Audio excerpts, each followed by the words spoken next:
Welcome to Day Zero Update for March 30th, 2025. I'm your host, Chris Salogi. And I'm Brandon Perkins. Yeah, last show of the month, Mm-hmm. a small one. We got a bunch of stuff that has happened this week. Yes, a bunch of stuff. We got like we had a Nintendo Direct show up, and then we had one of the celebrated legacy publications in the gaming world making one hell of a comeback. Yeah, as well as a bunch of other things that have happened here Mm-hmm. that we'll be getting to. Some good things, some not great things, and just weird stuff that's happened as well. But Oh yeah. yeah, before we get to that, we'll talk about what we've been playing, and I'll kick it off here.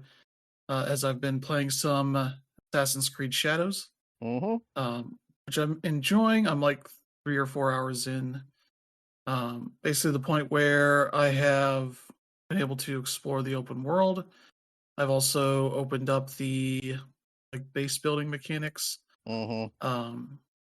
and now I'm basically heading off to start working on taking out members of the group that takes out Naoe's father in the intro.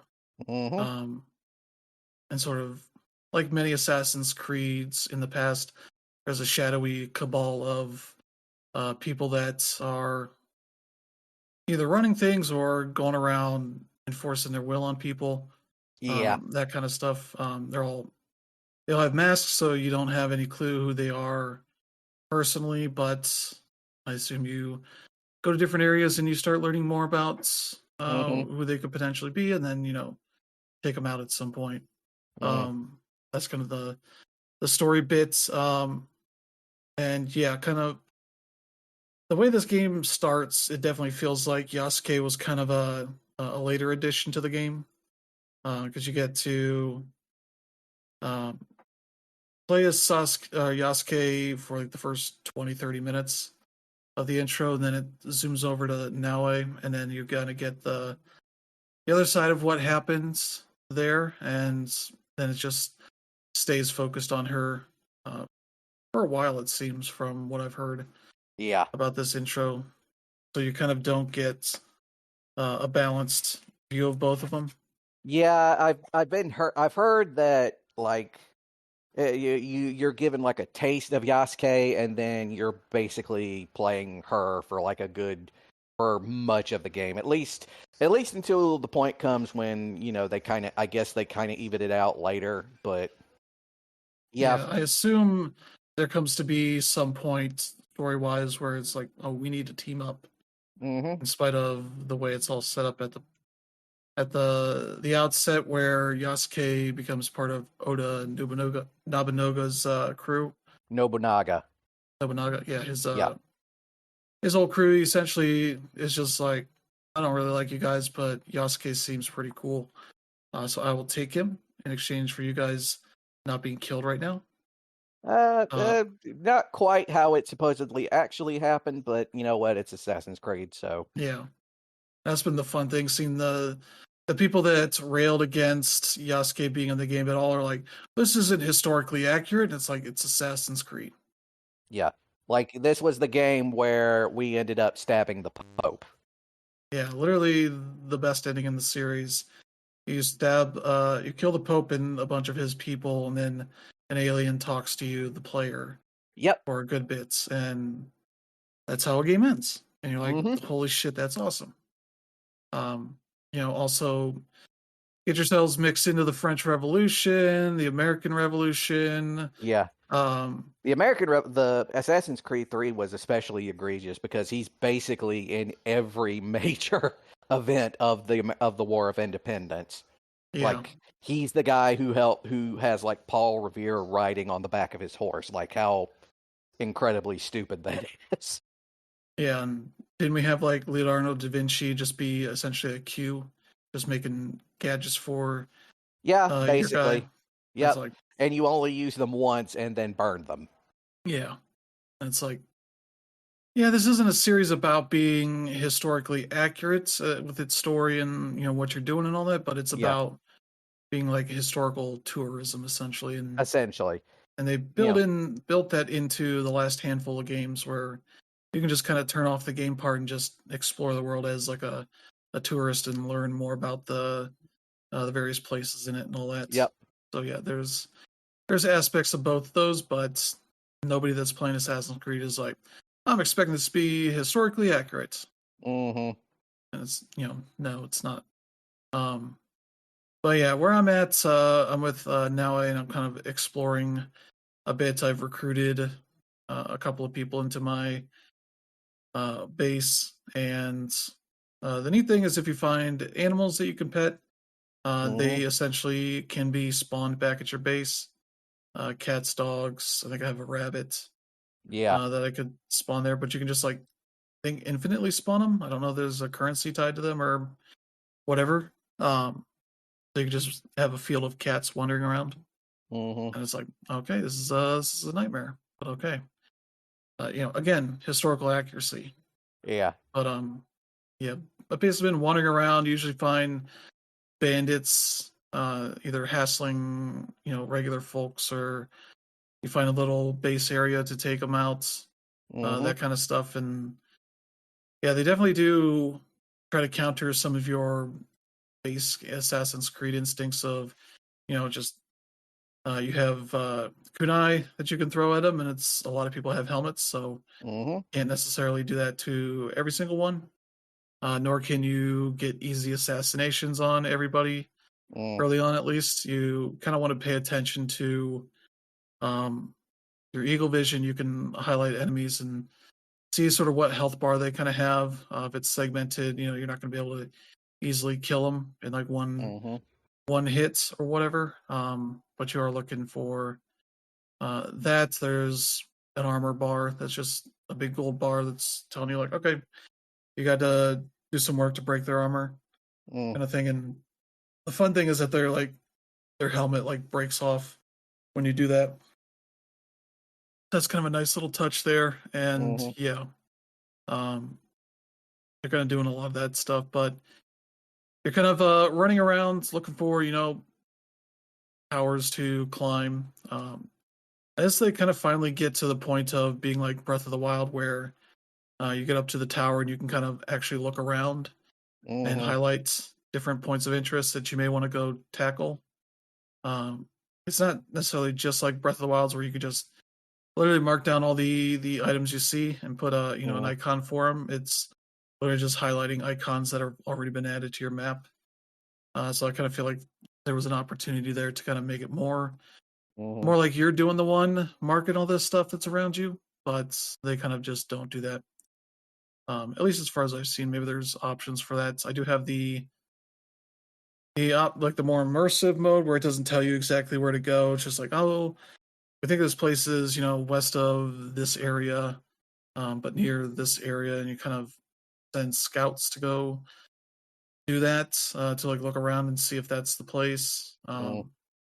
It's a little weird. It's not explained super well for Mm. that, but it seems all right for a mechanic. I maybe kind of like this stuff a little more in Odyssey, where it just kind of tells you a general area to go to, and you just kind of wander over there, and you eventually find it. Mm-hmm. Um, whereas in this game, you kind of have a lot of trouble climbing. A lot of times, they kind of hold back on the kind of you can climb anything way that the last few games have worked. This one seems a little more limited in that. And as a result, you kind of have your character kind of sliding down hills if you're unable to climb up. Um, Not necessarily in like uh, a hugely negative way. It's just like way it's telling you to find a better path around, I guess.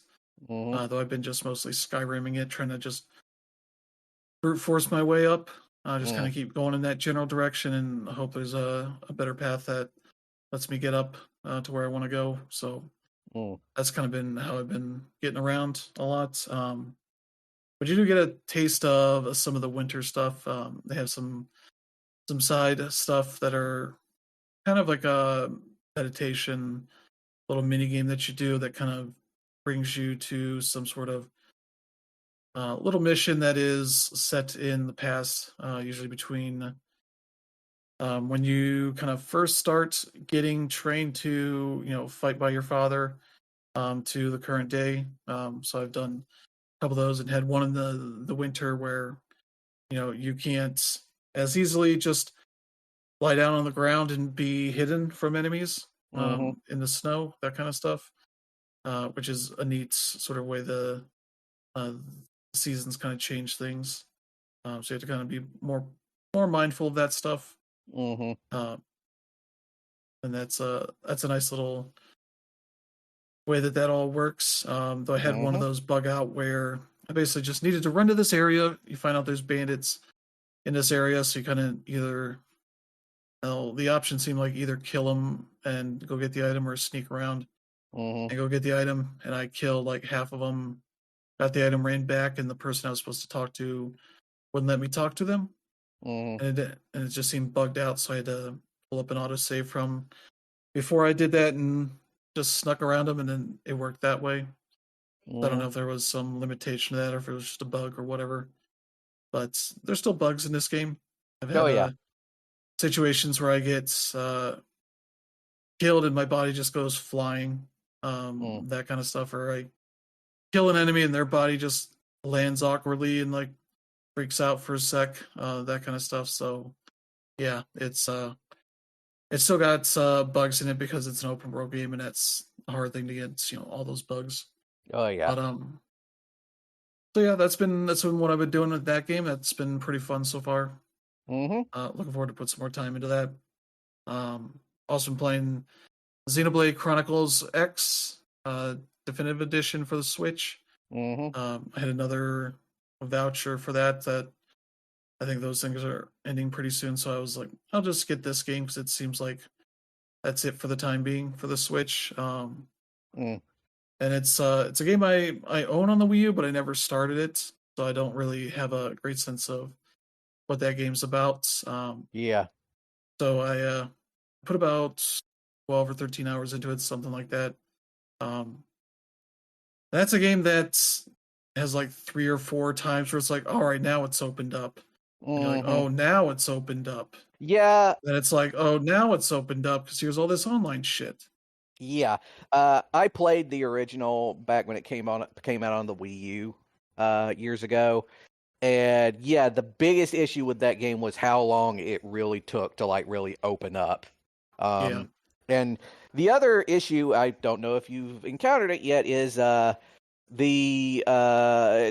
it's, and I mean this wasn't unusual in Xenoblade period because like it also happened in the in Xenoblade Chronicles. Uh, Going into a field to fight enemies and then suddenly getting swarmed by an enemy that is way more powerful than you. yeah. I don't know that I've gotten sworn by anything yet. It'll happen. Just wait. Yeah, maybe they've improved it a bit because they definitely have like enemies of all levels all Mm, around here, and they do make a habit of noting like here are the ones that will aggro pretty easily, whether it's by vision or sound kind of stuff. So I've been kind of hyper aware when I'm looking around, like okay, these enemies are around my level, so I should probably go that way to get around here versus this other way that maybe has enemies that are 10 levels above me, kind of stuff. And so that's kind of worked out a bit, but now I have a bunch of extra side missions and such. They're like, oh, go here and kill this enemy, X amount of this enemy, kind of thing. And that stuff on the map can be pretty hard to get a handle on, like what it means.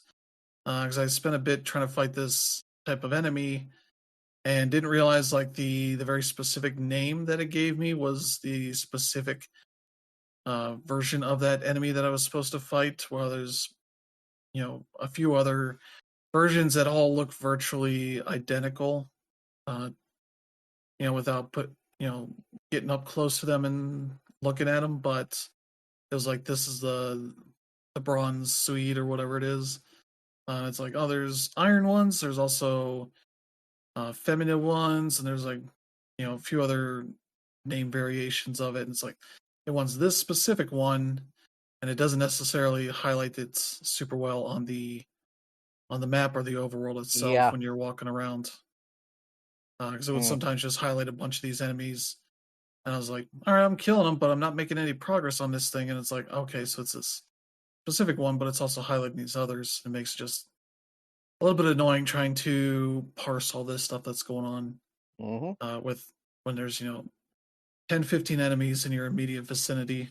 mm, Um, but yeah, it's a good game to just grind in and then over level for story quests and whatnot, mhm, because then you really don't have to stress too much about some of that stuff. mm, So I've been doing a lot of the side stuff as best I can, and then doing some story stuff. Which yeah, the story stuff is very anime, where there's this alien race that has attacked the Earth, and they basically annihilate everybody and blow up the planets. But in the process, humans anticipated this and send out these arc ships of humans to colonize other planets, but all but like one or two get out. mm, The rest get, or all of them get destroyed, but like one or two, and in the process, one gets like away for like 2 years and then gets attacked again and crash mm, lands on this planet. And your people are kind of getting things set up to get everybody sort of comfortably situated and all that while they figure out like what's going on and all that. And you're part of the blades that are sent out to do various missions and whatnot. And your mhm, crew in particular is the one that gets sent around to like figure out like what we need to do to survive and all this. We've run into other aliens who all want to mm, kill us, but we don't necessarily know the nature of who they are until we find one of those fuzzy dudes that are in every other game. The mhm. that your characters call a potato. Yeah. It's just a lumpy dude. Yep. And I guess it's their native planets or a planet they are naturally appearing on. Yeah. Um, and the other aliens you face are ones that also showed up and are Mhm, wanting to kill humans and all that. And so yeah, that was interesting to get around this area. But yeah, you're dealing with a game that is about 10 years old at this point. So yep. a lot of its world design and all that definitely feels like it's you know one or two gens ago. Um, and so you have a lot of instances of like running into buildings and having the camera clash with the walls and all that. So you basically just want to get to where you're going in the inside of buildings and kind of let the camera just do whatever. Just know which way you want to move. Because if Mhm, you get into combat inside buildings, it gets to be a bit messy there. A lot of that kind of stuff. I don't have a scale yet. I know that's a thing you do. You get a mech suit as you can kind of get around more quickly in. Um, though also the fast travel is pretty well done here. Loads pretty quick and all that. So it's not really too taxing to get around, depending on where your quests and whatnot want you to get to. mhm, Though it's like the other games in this series, it can be annoying when you think you're going the right way in a quest and find out, oh, it's this specific path that goes over here in this bit like naturally occurring bridge looking mhm, area. And it's like, okay, I gotta go run all the way back over here. And then on the way, you find out like, oh, there's a bunch of these enemies that could aggro on me if I'm not careful, and you're just kind of trying to run through and hope for the best and all that. And it's mm, yeah, it's one of those things. And yeah, fights take a while. It doesn't seem as bad as like Xenoblade Chronicles 2, where it's like mhm. no matter even if you're well over leveled, it takes a little while for fights to play out because they Yeah. don't just have it just end a lot quicker Mhm, or anything. It's just like, oh, you just gotta take out their health and it just slowly ticks down no matter what your how over leveled you are. You just have to either over level to the point that they don't fight you at all. mhm, But leveling takes is also fairly slow for that kind of stuff. And yeah, so this one you spend a lot of time getting points to upgrade your abilities and fill up your bar and all that kind of stuff of skills and all that kind of stuff. So and yeah, kind of grinding out all these jobs you get. Because if you finish up the jobs, you get abilities that can be used on other jobs. You're kind of building out your character and all that, but yeah, it's one of those games that has a lot of management to it, and figuring out sort of what way you want to use these abilities to go one into the other kind of thing, and then have that all work the way you want. So yeah, it's one of those games, but it's a pretty good one of those games. The story's kind of nonsense for the most part. It's very anime nonsense kind of thing, but decent enough for what it is.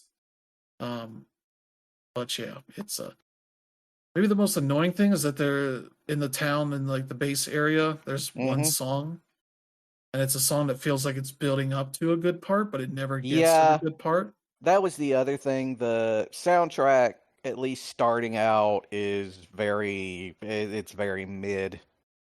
Yeah, It does get better, but yeah, starting out, you got that one song basically. You will get sick of it. Just yeah. telling you right now, you will get sick of it. I already am sick of it because it's like these two guys jamming. And it's like, all right, this is pretty good, but that's all there is them like Yep. starting this song and they never get to the good part. And it's like, Mm-hmm. oh, this is hell. This whole area is just hell. I just got to get to my quest givers fast and just get the hell out of here Mm-hmm. because this song will kill us all more than the aliens will. Yep. So yeah, this is so yeah, that's that game. Pretty solid if you've like your Xenoblade Chronicles or you want a game that has uh, the ability to make your own main character and not have Mm-hmm. just a main character that's a dweeb. I feel like is what most of those other games have. Mm-hmm. Some sort of dweeb that is your main character. So um, the dialogue choices are just weird as well because it's just a box and it's like, you want to do this or this? And it doesn't always feel like the choices matter at all. It's just like, Mm-hmm. how do you want to react to this? And it always feels jarring whenever they pop up because you got a silent protagonist, but you still have to make a lot of decisions, Mm. dialogue decision stuff, and it's a little clunky. But Mm. yeah, that's Xenoblade Chronicles X. So there you go. Also been playing some mini shoot adventures. Some more of that. I've beaten the fourth boss and now have the ability to fly my ship over water. So Mm-hmm. that now opens up the map big time from where I have been. So that is great.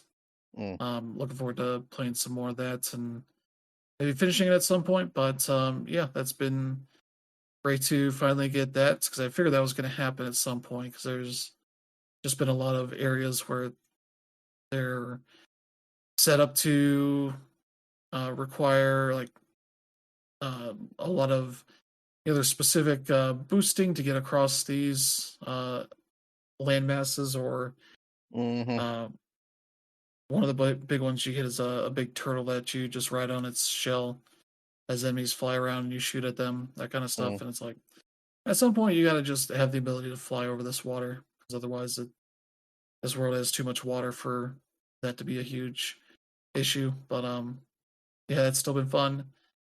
And then I've been playing some Hitman VR in the World of Assassination Mm-hmm. thing that's on PlayStation 5. They just added PSVR 2 support on that, and I've only played the tutorial stuff, and it's been pretty good so far. It is the full game, full visuals Mm. and all that. There's no weird visual style that the Oculus Rift version had that Mm-hmm. came out last year that just annoyed everybody that wanted the full Hitman experience in VR.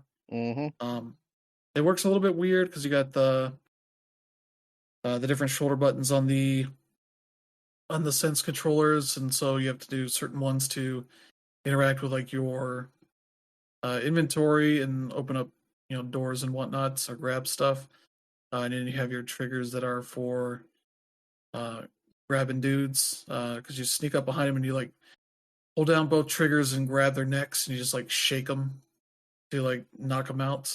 It's a Mm. very silly thing there because You just kind of shake them in a very weird way. Not necessarily like you're, putting your like arm around their neck and just knocking them out that way.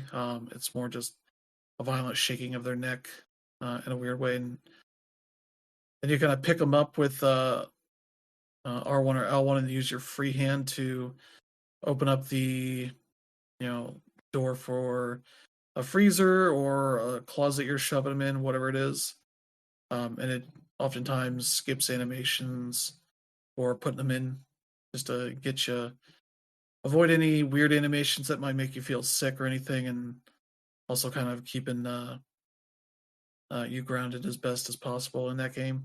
But it also has guns and all that, which require you using your actual eyes to for the sights and all that, and the sniper rifles also have similar. Like you have to look down the scope. You kind of get a little extra little video of what you're looking at, kind of thing. It runs you through all that stuff in the tutorial. I'm like, I'm never going to use a sniper in this. It's not a weapon I ever want to use in Hitman, unless there's a special thing that needs it. But otherwise, it's nice to just grab a fire extinguisher and just plunk a dude in the back of the head, kind of thing, and then dump him in a freezer and move on with your life. So, but I was having a little issue with trying to put the fire extinguisher in my inventory, and it made me question if I have ever been able to do that, or if that's just a thing you just hold for a while until you use it next, or if it's something you can stash. Because I was like able to stash a wrench. That was like a weird thing, but yeah, I was basically in the first tutorial stage on the wooden ship, so I'll need to work my way back through that again because I essentially somehow made a noise. I think I dropped the fire extinguisher, must have alerted a cop or something, but he came in as I was like messing around with stuff. I just tried to strangle him and mess that up, and shot me a bunch. So yeah, Hitman happened, and it was in VR, so that was fun. But yeah, that's been pretty much what I've been doing. So how about you, Brandon? What have you been doing? Well, as for me, I'm still playing Arcade Paradise. I think I'm getting relatively close to the end of the overall storyline. At least it seems like it's building up to something. I've gotten to the point now where I just made like this big, like $10,000 investment on on someone that just because I had the money lying around for the game, and that happened, and now there's this new thing where I can renovate the building even further and growing the arcade at the expense of the laundromat, which is I think where the game is eventually going, to the point where the laundromat part just sort of is phased out completely, which is probably going to end up causing some huge conflict. But yeah, other than that, I'm also playing Stardew Valley again. One of the things about that game that for those who've played it, about the mine. It's essentially the game's version of like a dungeon, more or less, that's like randomly generated. And the further down you go into it, like the more difficult it gets. Well, there's all these like like challenges and stuff related to it, where you're trying to get a different part of the get like a bunch of like rewards to it, like a stronger weapon or new decorations for your house and your farm.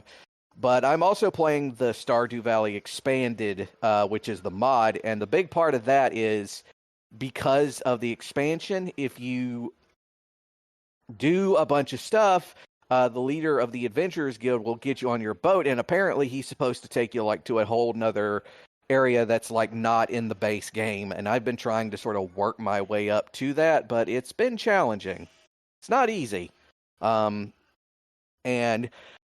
Stardew Valley's if it has like one caveat to it, it's the fact that because everything is on like this this strict timetable, and the time itself moves relatively fast, it's kind of difficult to try and get very deep and do a bunch in the mine because on top of the fact energy meter working against you as well, because every major action you take ends up taking out of that, and it's very easy to end up just passing out from exhaustion right in the middle of the mine and losing a bunch of your stuff.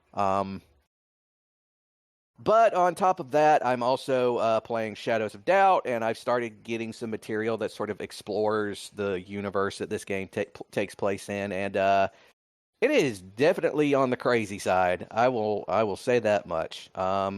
Basically, it straight up explains it's like, yeah, so there's a reason why like the game it takes place in the city that's basically like completely surrounded on all sides by water. It's because that's basically what most of the world is now. At this point in this game's timeline, climate change has gotten to the point where basically sea levels have risen to the point where basically all cities are at the point where they're surrounded by water. Because there was like this 70-year-long conflict called the Mustard War that was equivalent to World War I, where both sides just ended up annihilating each other with like mustard gas and chemical weapons and shit.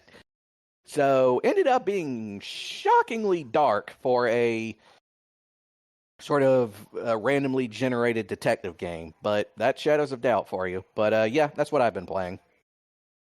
All right, so yeah, let's get to some news here. Mm-hmm. First up, we got a new month coming up, and that means more PlayStation Plus essential games are going to be available for this. So yeah, we got 3 for April here, and yeah, we'll run through this. For PS5, there is RoboCop Rogue City, a very good, very silly first-person shooter. Yeah. Set between I think RoboCop 1 and 2. I think. No, between 2 and 3. So that's fun to see. I played a good bit of this, and it's a very fun first person shooter. And all that. So yeah, that's one to check out. Yeah. For PS5 and PS4, there's the Texas Chainsaw Massacre. One of those 4v1 kind of multiplayer horror games. Where you have a few people playing the victims, and can have somebody playing one of the members of the Slaughter family, I guess. Yeah, I think you might be able to have like 2v6, something like that.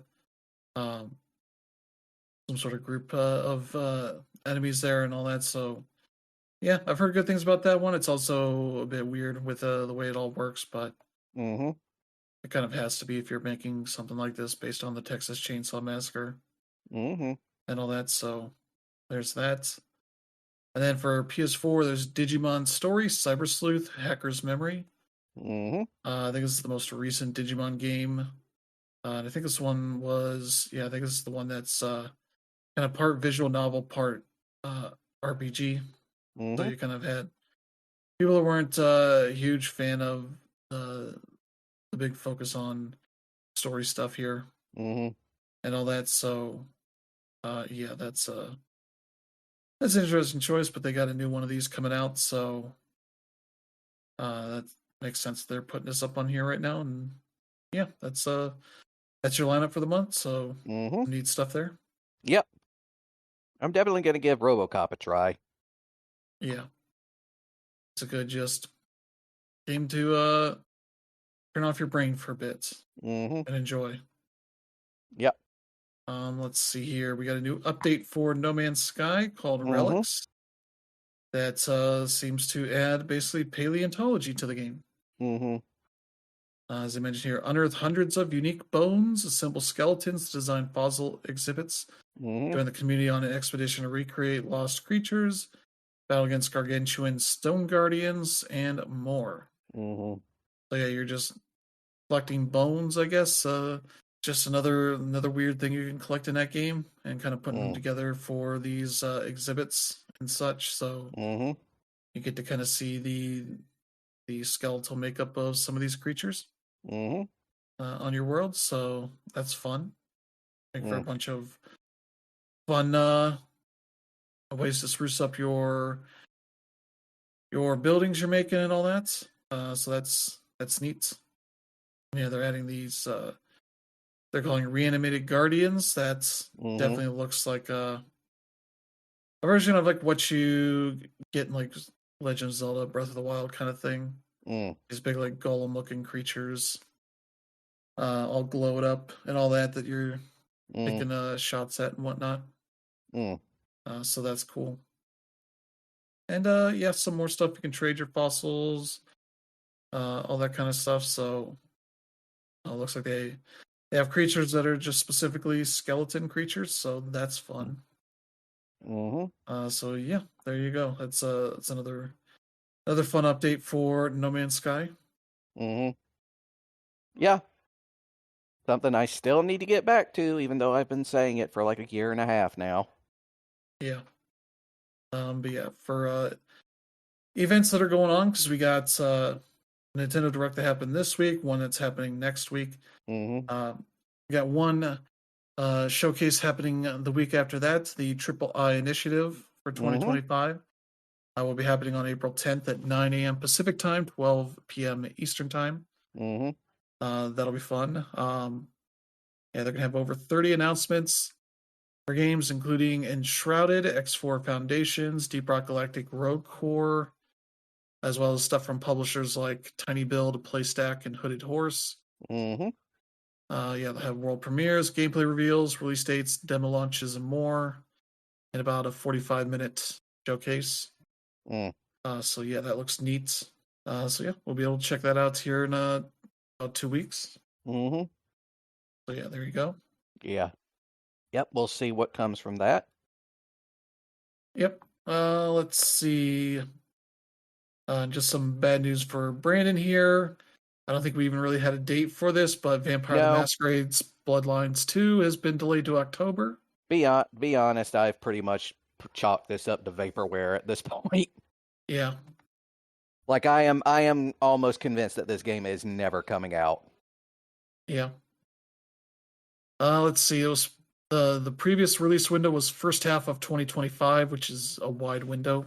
Now we're saying October, which is we're to go from pretty wide window to it'll be out in this month.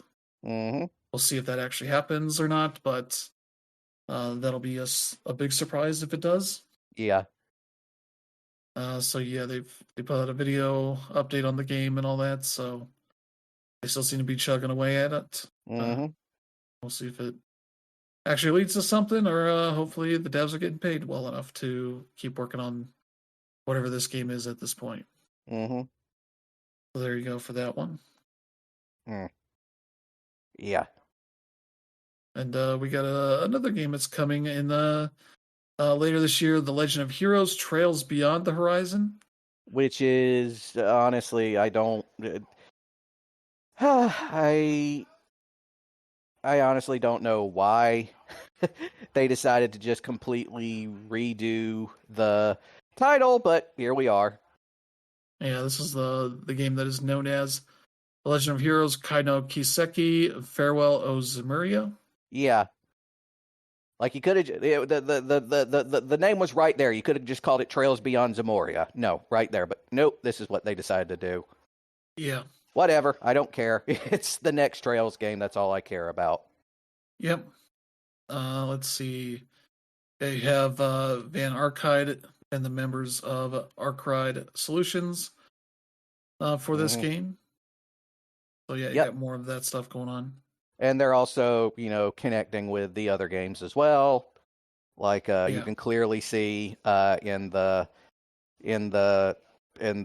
screenshot there, they got Reen Schwarzer in there and Priest Dude from Trails the Third. Bunch of other characters as well. Yeah, they're doing a big crossover thing again. Yeah. So yeah, they got that. They got a big limited edition they'll be having as well. Let's see. That includes the art book, original mini soundtrack, steelbook, Grim Timekeeper acrylic clock. In case you needed a clock in 2025. And a big collector's box for all that stuff in there. So Mm-hmm. Yeah, that's that's neat. Some more of that for people to check out. Mm-hmm. I think Yep. it's it for date stuff outside of the showcase here. Yeah. And it's also it means we will be completely caught up in the Trail series when this comes out. When this Yeah, comes for out, now. yeah, for now. I mean, this means we will literally be all of the Trails games that have been released over there will now officially like that. You have to understand these games were, the amount of time it took from Trails in the Sky to go from PSP to PC was years in the making, and so was the second chapter as well. Yeah.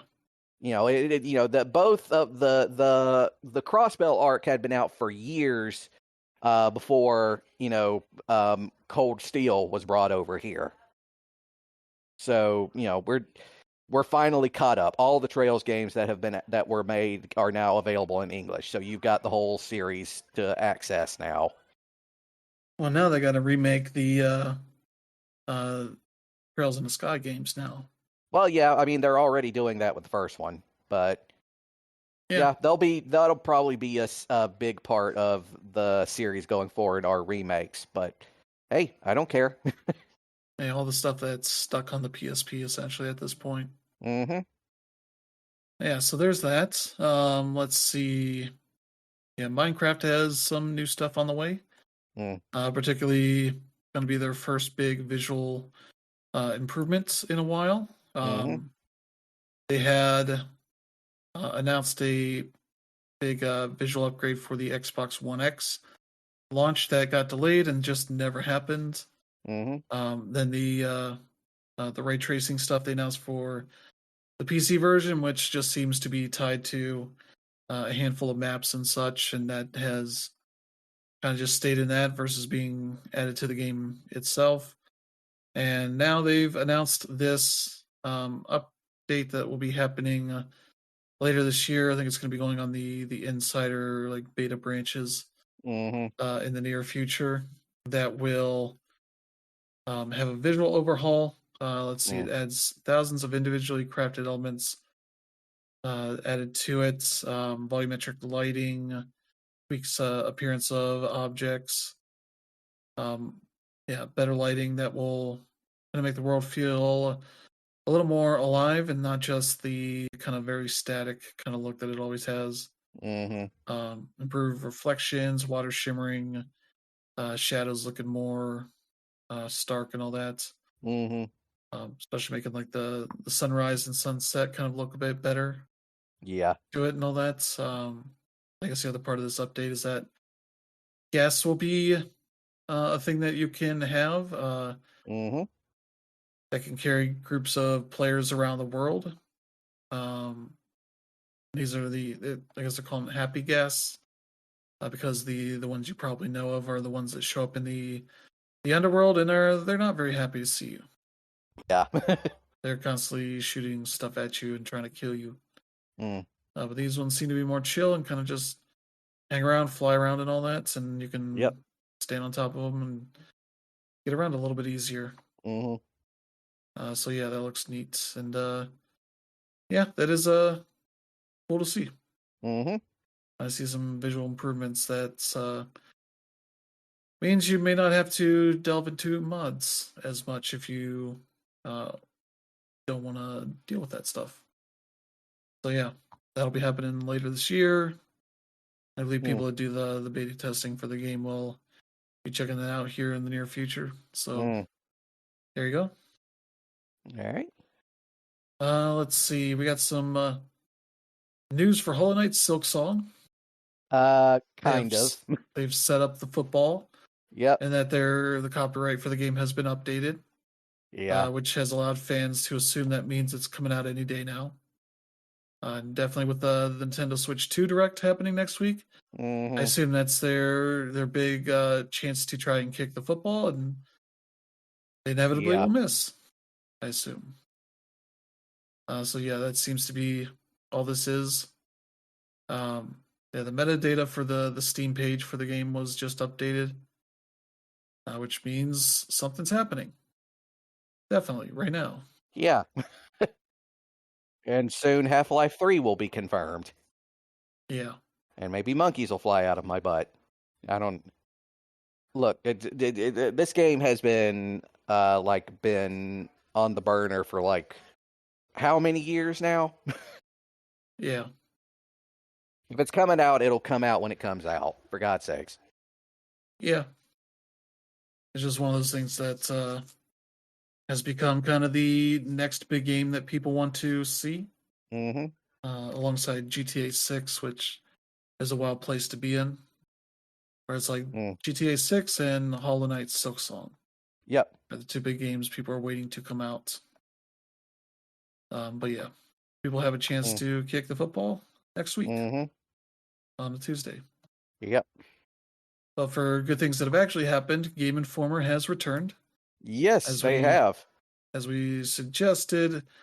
Uh, the teasing seemed to be that they would likely be returning with Game Informer and all that. They have a Mm-hmm. new ownership. Yep. Seems to be a developer called Gunzilla Games. Yep. They stress here, from Matt Miller, the EIC of Game Informer, basically that we're Mm-hmm. going to be independent and doing everything that we want to do without any input from them. Mm-hmm. That seems to be what Gunzilla Games has wanted from them, to Mm-hmm. remain an independent editorial outlet. Yep. The only real weird thing I've seen with Gunzilla Games, if you go look at their websites, part of the staff that they have there that they mention in their like leadership group is somebody Mm-hmm. labeled as a Web3 director. Uh. So there's some NFT thing going on here of some Oh. sorts, but Yeah. You know what? I don't care. I don't care. They're back. It's fine. yeah, Until further notice, everything is kosher. yeah. And I would say that that is still preferable to the various things that went on with GameStop. Yeah. Oh, they were owned by them. Yeah. I'll tell you how they're similar to, say, maybe Gunzilla Games a little bit later, but Yep. uh, GameStop was not a perfect company to be running a magazine or owning No. a magazine, Mm-hmm. um, for the various ethical lines that you could question Mm-hmm. being crossed at some point. Oh At yeah. least with this, there's no less, because I doubt they're going to cover any of what Gunzilla Games seems to be working on. Mm-hmm. It just seems to be random like multiplayer first person shooter free to play games that Mm-hmm. nobody's ever heard of. So Yeah. And one of the best news is the magazine is coming back. yeah, they're working on bringing back all the features and such they are known for, and Mm-hmm. the magazine will be back at some point. Yeah. I've already signed up to make a new account. Yeah, they don't have any of your old accounts, so you have to Nope. start a new one, Yeah. which gets you access to I think like 130 of the most recent magazine episodes in their little digital archive Mm-hmm. for that. So that's it's a fun thing you can start doing right away. Just checking Yep. out all those. They've also got a bunch of new reviews for all the recent stuff that they unfortunately had to miss because of the shuttering, including Yeah, what their top 10 of last year was. A bunch of games that came out that year, some that I actually had no idea existed, like this 1000 Resist game. I've definitely got to look into that. yeah, They've also got um, a bunch of previews. They got, yeah, they just did it's good to see them back. yeah, The video games are better with Game Informer existing. yeah. And all their old articles are back too. Yep, they managed to get access to all the old stuff. So yeah, it's probably this is probably like the best outcome we could conceive of. Yep. So yeah, that's cool. Yeah. Uh, happy all those people will be back and all that. So Oh yeah, and it's like most of the old team is back too. So yeah, so yeah, there you go. That's mhm. that's some good news. Yeah. Obviously, I don't think the like actual magazine is going to be back soon. It's probably because I would not honestly I would not expect them to start printing that magazine again until probably next year at the earliest. But honestly, right now I'm just glad that they have the website back. Yeah. So yeah, that's cool. Speaking of stuff that's I don't know if this is cool or not. It's something because the health of Ubisoft as a company Hmm. has been in question for a while now. Yeah, almost certainly couldn't have anything to do with some really stupid business decisions over the last few years. Yeah. Um, and one of their biggest partners that owned a bunch of their stock was Tencent. Hmm. So it seems like they have created a new subsidiary with a 1.16 billion euro investment from Tencent that is essentially going to be a dedicated subsidiary that controls Assassin's Creed, Far Cry, and Tom Clancy's Rainbow Six brands. Uh, I mean, that on the one hand, that makes me worried that they're gonna start doing like the whole annualization model that they did. That was an absolute travesty. Um, but I am at least happy that they're doing like stuff with the Tom Clancy stuff again. I just, I, it's I just the thing is with the Tom Clancy stuff is they really need to tap in and make sure that those games have like an actual identity. Because the biggest issues with so many of the Tom Clancy related stuff over the last few years is that they were constantly trying to redefine the franchise like every single game. Ghost Recon is in particular is like an absolute shining example of this. Because look what the last Ghost Recon game was, and look at just like it was so completely generic that it was completely forgettable. Yeah, It ended up being like the worst selling installment in that series. And that series was already kind of mid to begin with. yeah, So, yeah, I want them to, go back and remember what made those games good in the first place, yeah. you It know. seems like a subsidiary that's, from what it says here, will include the teams that have been developing the Rainbow Six, Assassin's Creed, and Far Cry franchises, Mhm. based in Montreal, Quebec, Sherbrooke, Yeah. Saguenay, Barcelona, Sofia, as well Yeah. as the back catalog and any new games currently undeveloped or to be developed. So Mhm. seems like a subsidiary that is in control of these properties to kind of, I assume, allow that the financials for those games to Mm. um, not be taken down by whatever else they make in a certain way. Yeah. Honestly, if they really want to help revitalize the Tom Clancy license, they need to get Red Storm back into it. Because Red Storm, like the last like real Tom Clancy project they were on was on Ghost Recon Future Soldier, and that was like 12 years ago. Yeah, And I mean, Tom Clancy, like Red Storm exists specifically because of the Tom Clancy license. Their very first game was a Tom Clancy game.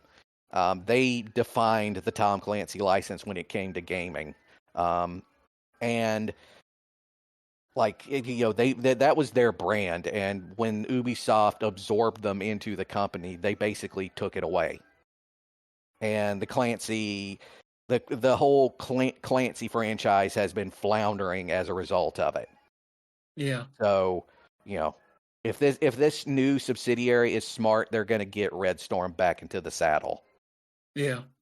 Um, yeah, this mainly seems like a potential way for them to start selling off some stuff, but not necessarily for any of these properties. Just a means of selling off Hmm. developers or IPs or whatever that may not be stuff that has a huge positive impact on them. I don't know, Eh, but that's we'll just see.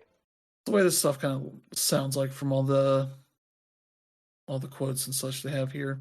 Mm-hmm. But also Ubisoft is just in a weird place Yeah. with everything, so I don't know what's gonna happen here, but yeah. It's weird. But yeah, so there's your Ubisoft news. Mm-hmm. Things are weird. Things are weird.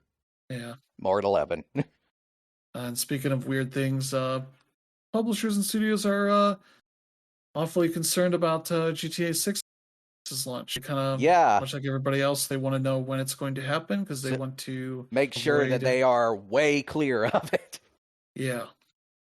Because we all know when that game launches, it is going to drown out every single game that comes out, probably that month. Yeah. There's some quotes here from unnamed bosses at publishers, like saying we Mm-hmm. don't want to be anywhere near GTA 6. We are working multiple different plans for our titles. Mm-hmm. Another one saying that it's tough out there. It's immensely difficult to find free time for new games to shine. Mm-hmm. Saying the real scarcity for us, or that free time is the real scarcity for us, not money. Mm-hmm. Just finding the ability for their games to be purchased by people Yeah. after GTA 6 comes out for a while. Yeah.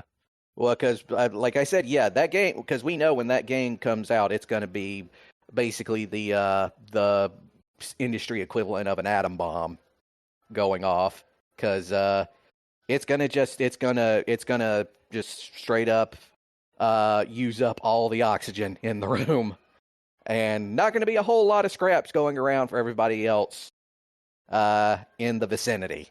So, Yeah. And they mentioned a third one here in charge of a large European publisher.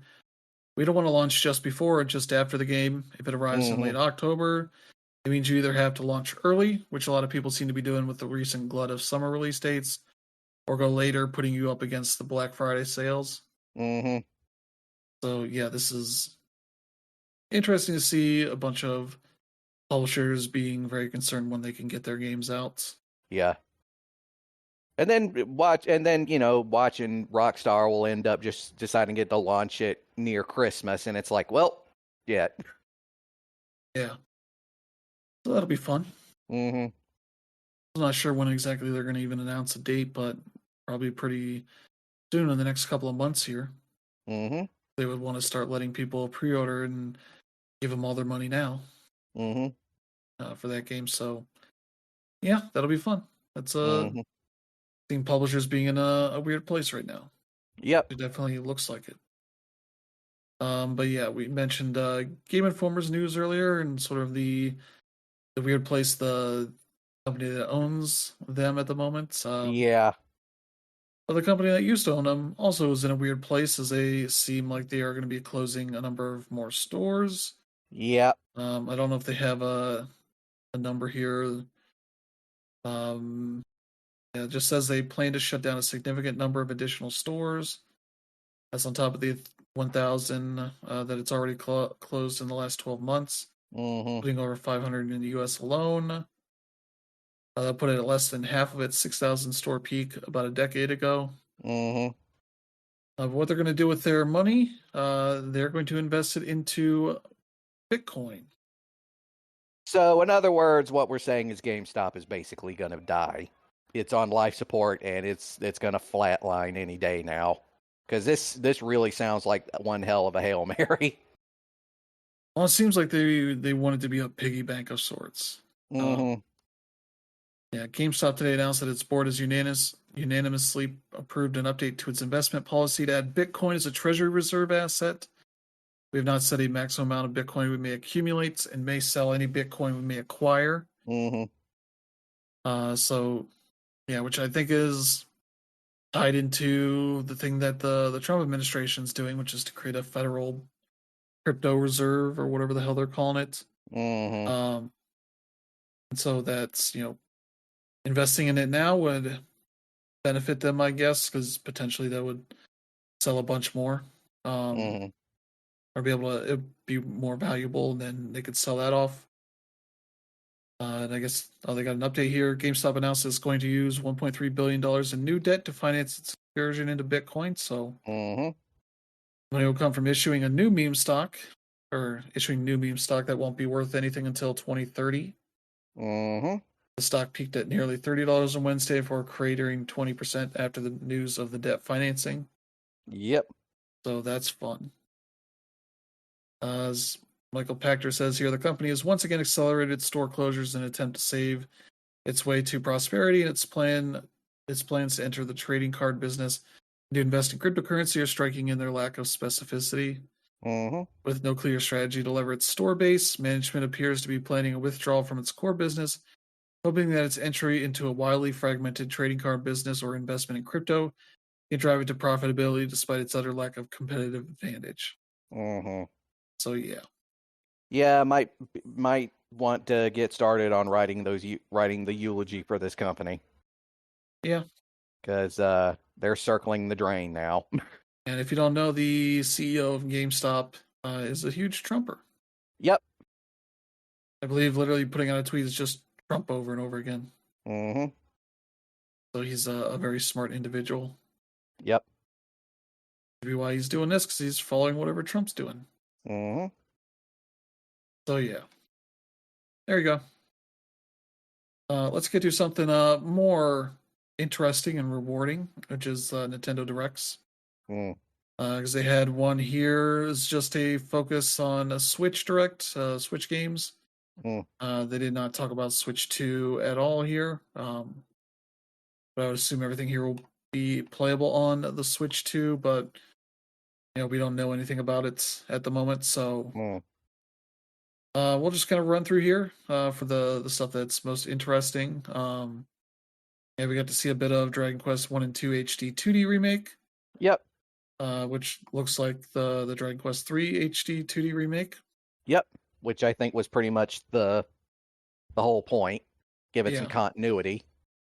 but we didn't get a date for it, just 2025. So Yep. that's kind of the theme of this show is like, oh, here's a lot of stuff, but none of it has dates. Mm-hmm. Yeah, we had No Sleep for Kaname, date from AI, Mm-hmm. the Somnium Files. It's a Yep. follow up to AI, the Somnium Files, Mm-hmm. one of those fairly popular visual novel series Mm. that is out there. This is the new one. I don't know if it's a spin off or a sequel, but the way the title suggests, I assume it's a spin off. Mm-hmm. Um, that is Switch and PC only. That's out in July, Mm-hmm. July 25th. So you'll be able to check that one out. Mm-hmm. We do have a remake of Devil Summoner, or not a remake, a remastering of it. Right up. They're not giving the Shin Megami Tensei Devil Summoner No. name to it. Devil Summoner Raido Kuzunoha versus the Soulless Army. Mm-hmm. Now just naming it Raido Remastered, The Mystery of the Soulless Army, Mm-hmm. which is I don't know if it's a better name, it's a different name, it's kind of just as dumb of a name. Yeah. Because I don't know. Maybe the Shin Megami Tensei name doesn't matter anymore to it, but it just seems like, oh, here's another Atlas RPG that has all the same monsters that you Have come to know and love. Yeah. from Persona 3 and 4 and all that. Yep.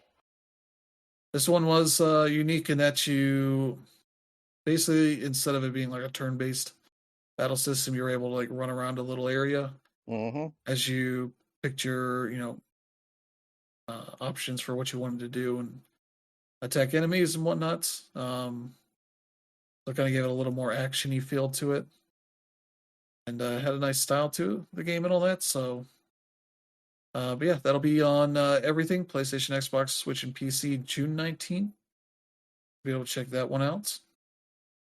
Then we got a date for Shadow Labyrinth, the weird little Metroid game that uh, Bandai Namco is making that is tied into Pac-Man because the little like spirit that follows you around is Pac-Man. Mm-hmm. And the trailer for this showed off like what exactly Pac-Man's doing, Yeah. which is that you can sort of morph into Pac-Man to get around areas. You can like ride on ceilings and all that kind of stuff. as well as turn into a big Pac-Man monster suit Yep. thing, like a little bit of a say the werehog from that Sonic uh, game, and you merge that with Pac-Man, kind of what Mm-hmm. this looks like. So yeah, certainly going for it. Yep. Versus just making another Pac-Man game. Mm-hmm. Doing something pretty interesting here, so that is kind of neat. Yeah. That's out July 18th. It's gonna be a $30 game, so Mm-hmm. that'll be fun to see. Mm. Let's see. Pre-orders for either edition of the game include the downloadable content, original arcade sound effects, Mm-hmm. changes the in-game sounds for mini putt gameplay to sound like the original arcade Pac-Man. Mm. Like, sure, I guess that's the thing you can do. Yeah, sure. Why not? Yeah. The next up, we got a bit of a surprise here. Patapon 1+2 replay. Mm-hmm.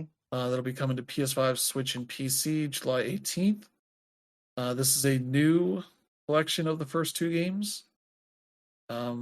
Much like some of the other stuff that Sony has partnered with Bandai Namco on this. Mm-hmm. So they are the ones kind of publishing it, and I assume dealing with most of the monies, but Sony's licensing it out for them. Mm. So this will be another collection Mm-hmm. here, and those are two very good games. People should check them out if you have Oh not done yeah. so. Yeah. I'm trying to see what the other stuff is because they've done this a couple of times. Mm-hmm. I figured it was a Vita game, I believe that it was. Let's see. Oh well, I'll just skip it. But yeah, Mm-hmm. that's Freedom Wars. That's right, Freedom Yep. Wars Remaster. That was the other one. So yeah, that's kind of neat Mm-hmm. that they're doing that. So yeah, that's one you can check out. Mm-hmm. Let's see. Then we got Story of Seasons Grand Bazaar, Mm-hmm. which is coming to Switch and PC August 27th. It's more Story of Seasons, Yeah. but you have like a town bazaar that is where you can go and sell your wares and such, Mm-hmm. buy stuff from other people and all that, and you're kind of building that up to reinvigorate the town and all that. So Mm-hmm. that's the big focus there. Mm. Let's see. Then we got to see Metroid Prime 4 Beyond Yep. and see what it's got going on, which Oh yeah. is psychic abilities is the big Oh thing. yeah. So Psychic she can kind of abilities. She can move things and open doors. yeah, and she can uh go into slow mo mode when with some shots and like aim them around to take out multiple enemies Mm-hmm. at once and that kind of stuff. And it's like, yeah, I guess that's a thing you could do. I don't Mm-hmm. know that it makes it like an amazing looking game Mm-hmm. with this mechanic, but like sure, whatever. Um, it's like there's only so much you can do with just her shooting at stuff and scanning things, Yeah. and doing all that. So they had to bring in something new. Yeah, because it seems to be probably a chief mechanic for like unlocking doors and solving Mm-hmm. puzzles and such. So there you go for that. And she Yep. has her own new suit for that. Mm-hmm. It's like a big red and black suit Mm-hmm. for this. So there you go. No date on it. Still Mm. just says 2025. So Mm-hmm. again, this is the direct of companies announcing things that people want to know when they're out, and they don't get that. Mm-hmm. So Metroid Prime 4, which was I think the only other game that we knew from them that was coming out this year, other than the Pokemon game. Mm-hmm. So there's that. Then we get Disney Villains Cursed Cafe. Mm-hmm. That is out now for PS5, Xbox, Switch, and PC. Mm-hmm. I think it's a $15 game. But it's very much like the visual novels we've been seeing it from indies lately. That you are a bartender or sort of shopkeep or barista, Mm-hmm. and you're having people show up and be like, "Hey, I need you to get me a drink," and all this, and they might give you clues for what they need or just tell you directly, Mm-hmm. that kind of thing. But this one's the I think where all the bad guys from Disney movies and such show up and ask for things, Mm, and do all their show off stuff, and all that. So mm, yeah, you're doing a lot of visual novel stuff and talking to people and making them potions and whatnot. mm-hmm, It seems like a solid idea. mm, But yeah, it's just Disney being like, hey, people like those kind of games, those barista games and such. We mm-hmm. should do one of those. Yep. It's like, all right, sure. I guess that's the thing you do. Mm-hmm. So yeah, that's out now, so you can check that out. All right. Then we got from there we go. Yeah, Witchbrook, which is coming from Chucklefish, Mm-hmm. a magic life sim game where you Mm-hmm. are a witch, I guess, or a warlock. I don't know if they have any specifics on that stuff, but Mm, you're going to this town of Witchbrook, I believe, mm-hmm. that um, you're learning to do magic and all that kind of fun stuff. Meeting friends, exploring the city and the surrounding areas and all Mm-hmm. that. And yeah, kind of a what if Harry Potter was college years instead of high Yeah, pretty school much. type of environment Mm-hmm. to it. But you can play with up to 4 people in co-op and all that. And yeah, that looks neat. Mm-hmm. That is Switch, Xbox, and PC at the moment. So Yeah. that's supposed to be out this holiday season. Mm-hmm. Um, well, I guess it's be on Game Pass. Okay, Mm-hmm. didn't realize that. So I'll add that to the list here. Yeah, that's a neat looking game. Mm-hmm. Then we got another game here, The Eternal Life of Goldman. Yep. That is a side-scrolling platformer, I think, with hand-drawn visuals Yep. to it. That looks real neat. This is coming to PlayStation 5, Xbox, Switch, and PC this Mm-hmm. holiday. Um, yeah, it looks pretty neat. So there's Mm-hmm. that. Then we got a nice surprise from Konami, Radius Origins. Mm-hmm. PS5, Xbox, Switch, and PC. This is out August 7th. It's a new collection of sorts, features 18 versions of games from the franchise's history. Mm-hmm. So you get Salamander, yeah, Salamander, the Japanese version, the North American version, which was called Life Force. Mm, There's Gradius, the Japanese ROM version, Japanese Bubble version, North American version, which mm, was um, I guess codenamed Nemesis, EU version of Nemesis, and North American prototype of Nemesis. mm, Then there's Life Force, which is the Japanese version. I think they just ported it back to Japan as like the Life Force version because that changed a little bit.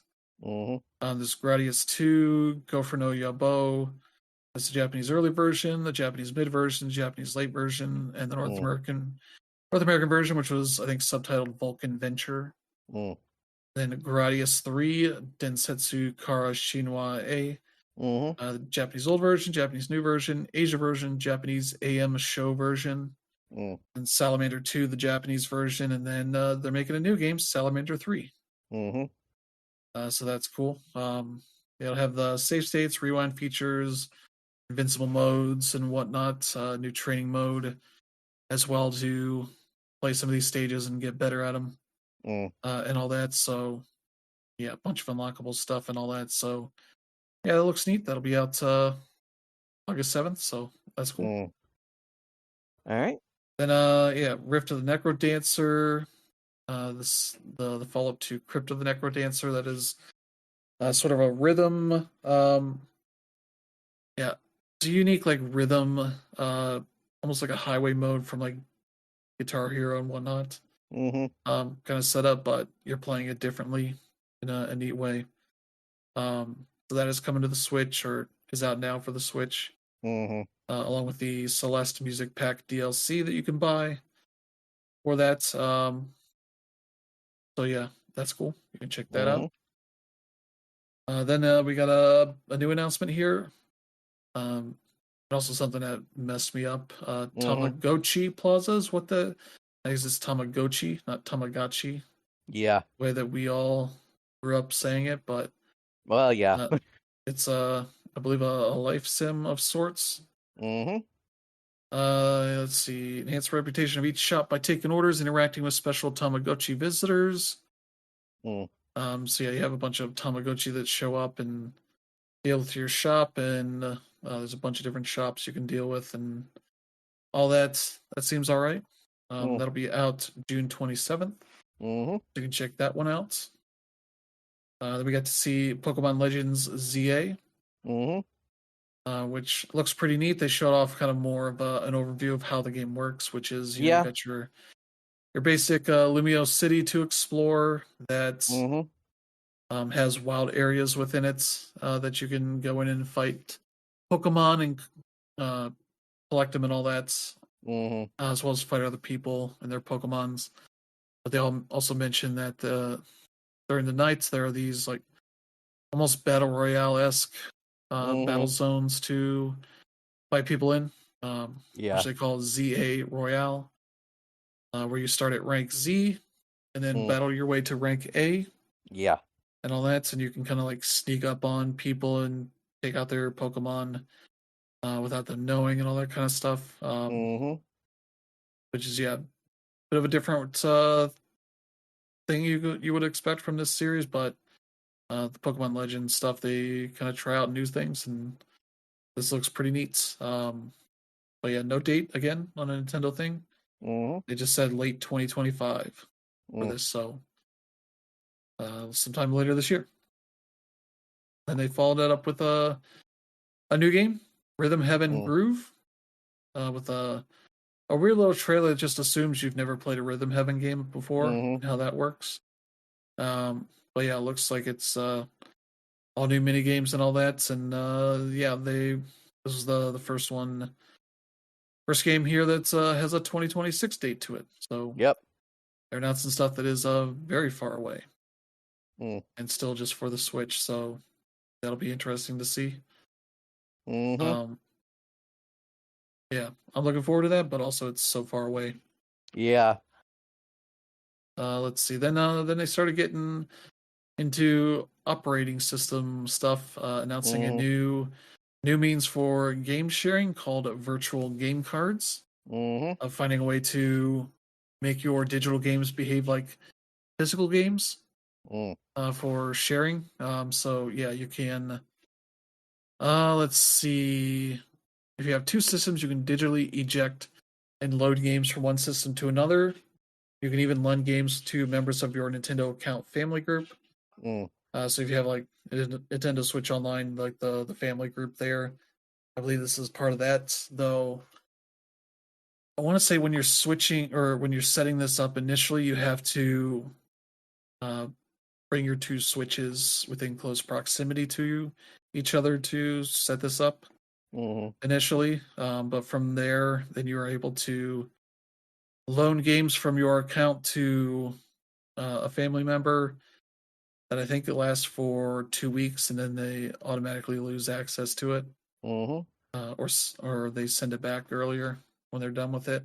Mm. So it seems like a better system for like parents or the person in the family that is the one that buys the games, most of the games, Yeah.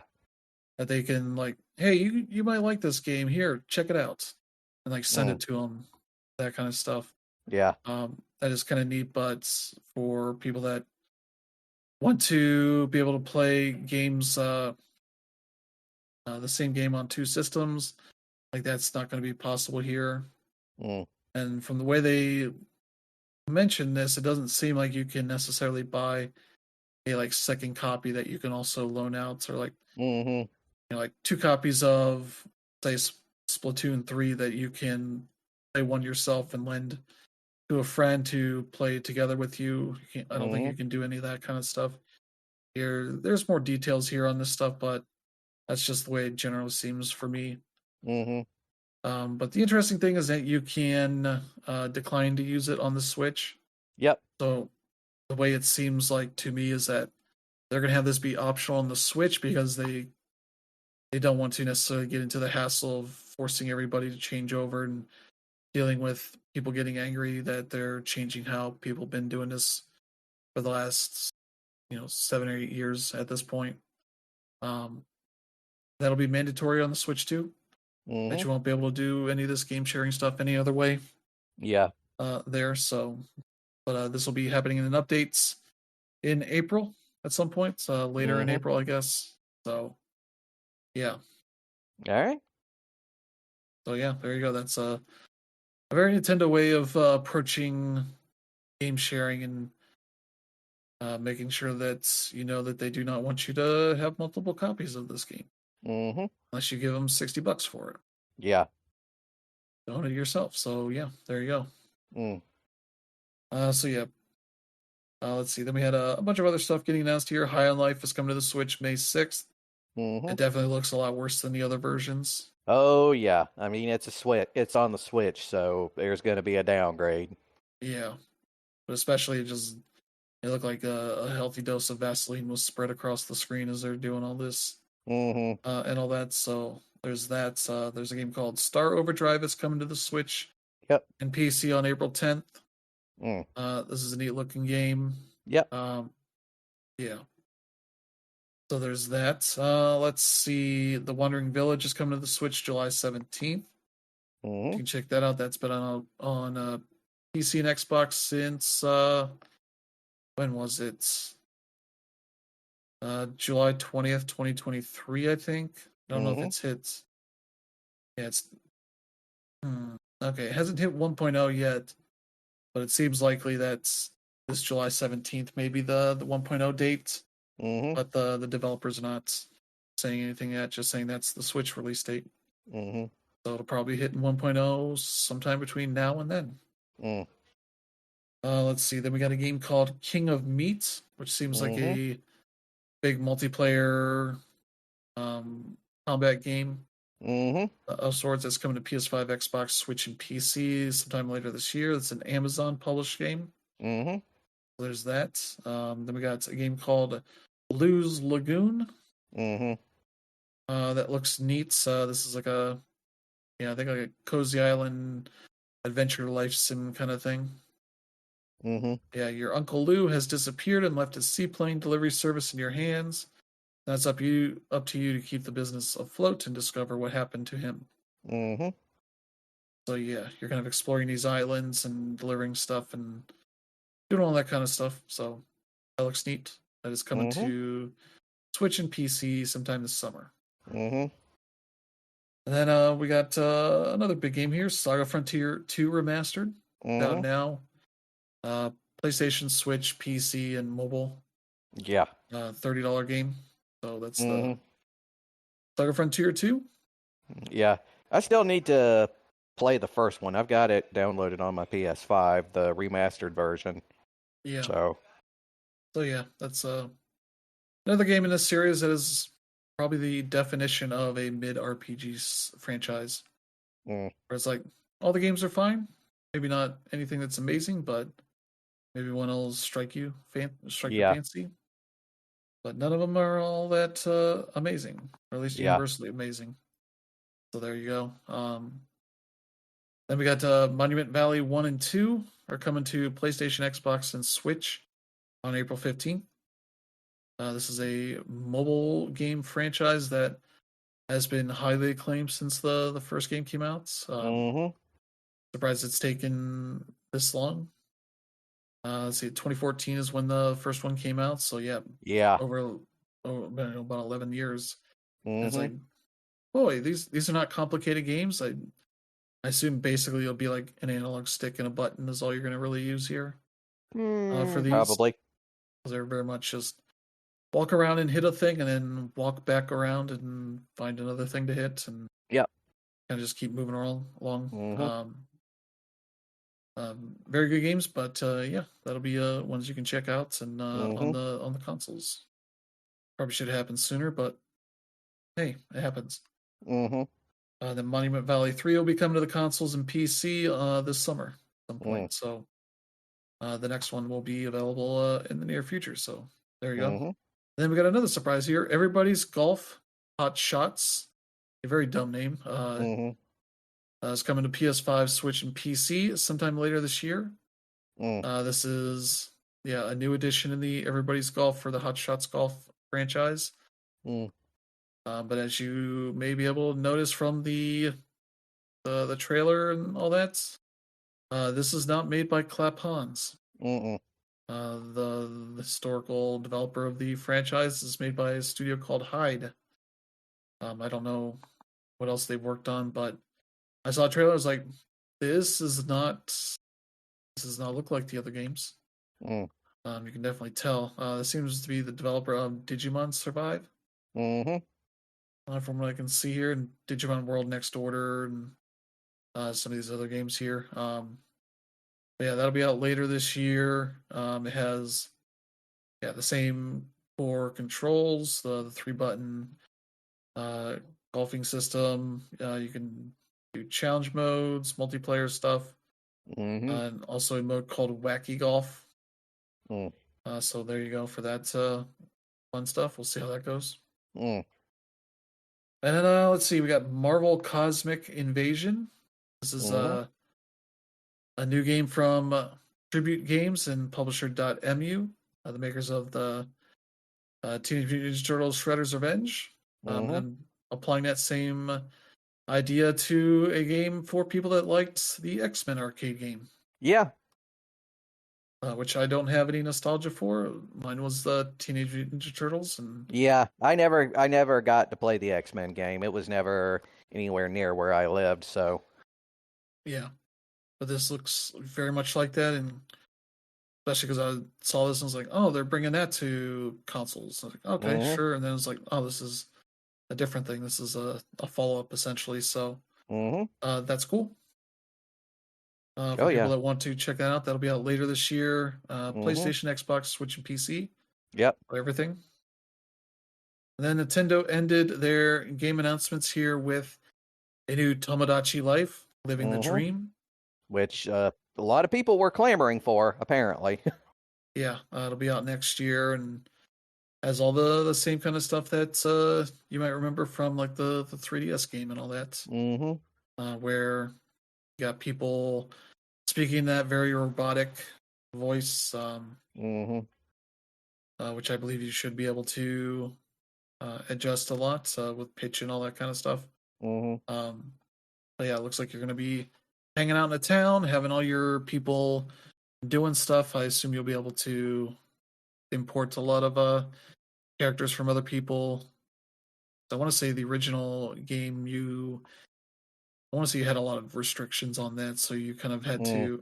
had a lot of sharing of how to make various celebrities and whatnot in it. Mm. So hopefully that's better here, and hopefully it's better where I think the original game had a big controversy because you could not have same-sex couples Yeah. or anything like that, and that was a big stink they got to like um, major news networks as well Yep. as a whole big stink, which I don't think they could necessarily fix, but they definitely added more, I think, skin tone options because I Mm-hmm. don't believe you could make a huge variety of different skin colors. Mm-hmm. It was probably like some very basic white and black kind of Yeah. options, so they'd add more of that. So yeah, that's cool. Mm-hmm. But much like with Rhythm Heaven, that's at least a year away. Mm. So gonna be a while for this. And yeah, that was kind of the showcase there. They also announced a Nintendo Today smartphone news app, which if you heard the news that the Zelda movie is coming out March 26, 2027, Mm-hmm. that's where it came from. Yep. And I think the joke is that they're just going to show various Animal Crossing villagers' feats for every other day until they have Mm-hmm. something important to announce. Yeah.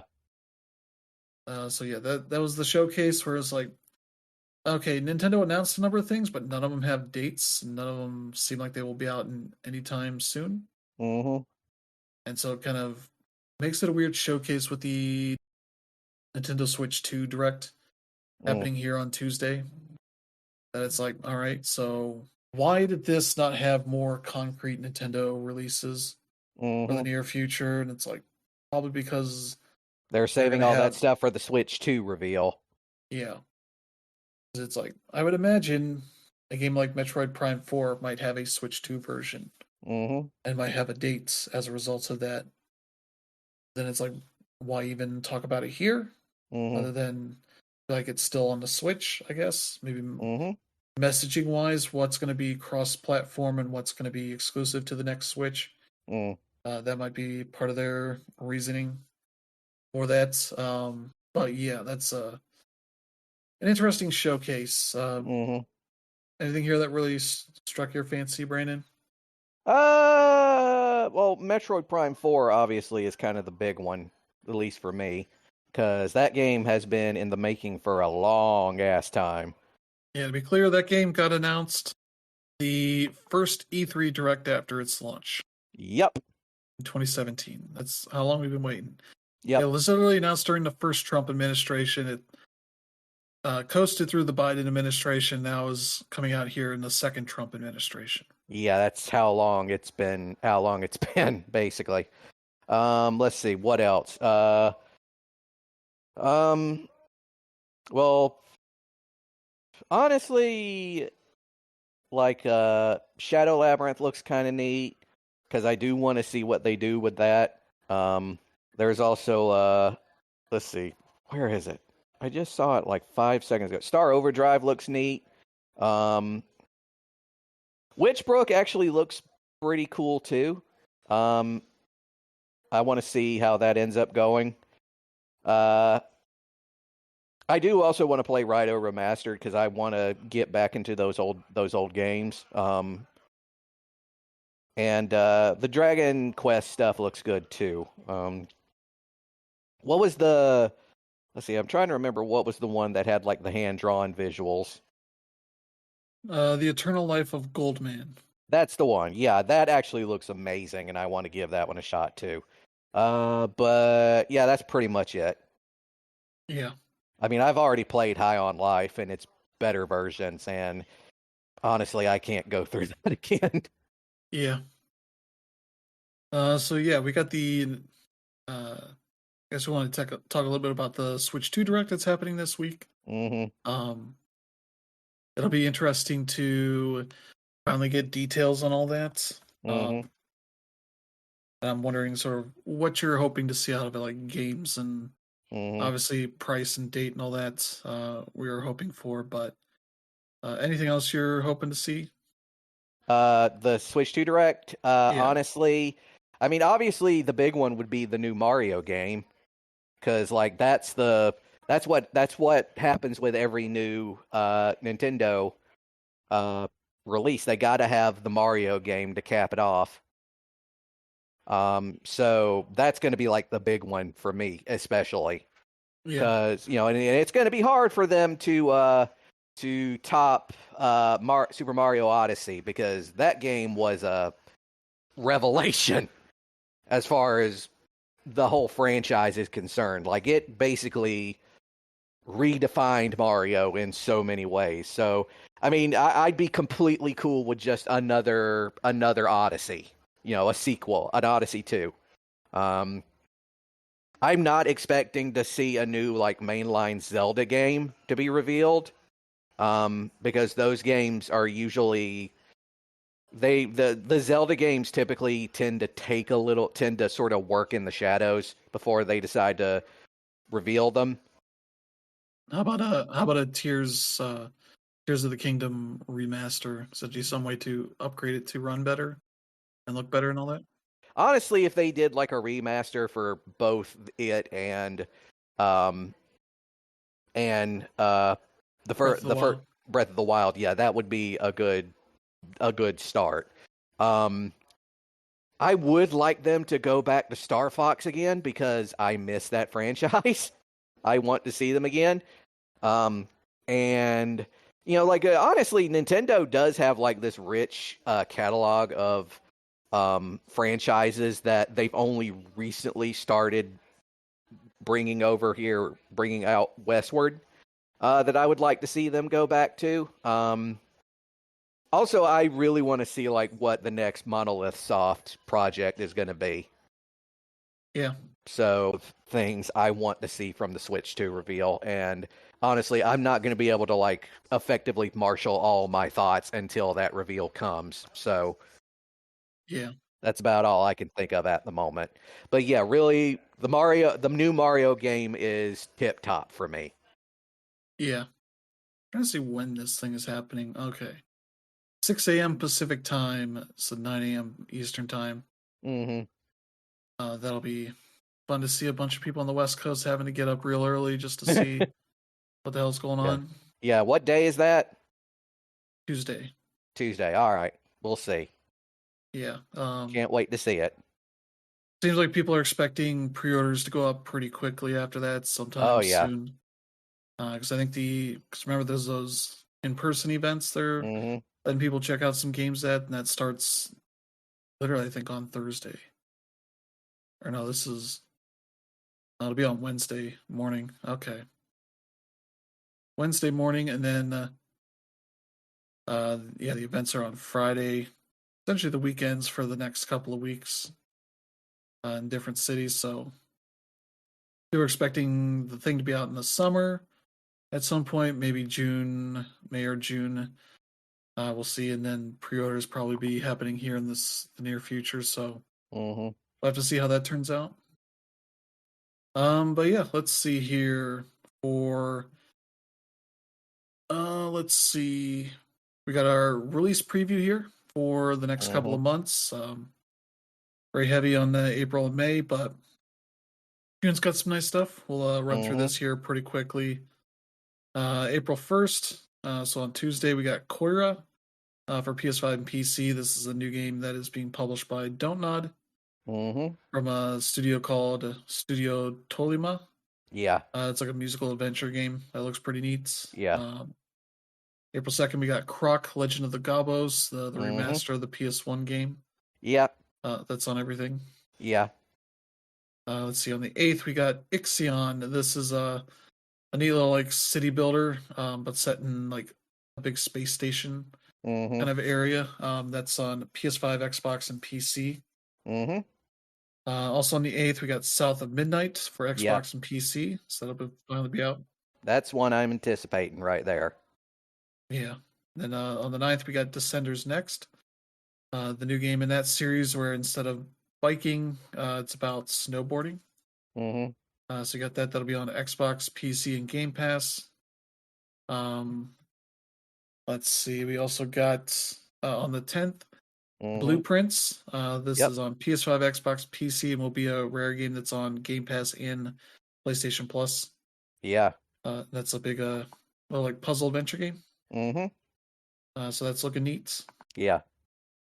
Then we got also on the 10th. This 10th has like 5 games here. Monaco Yeah. 2 Yep. for PS5, Xbox, and PC.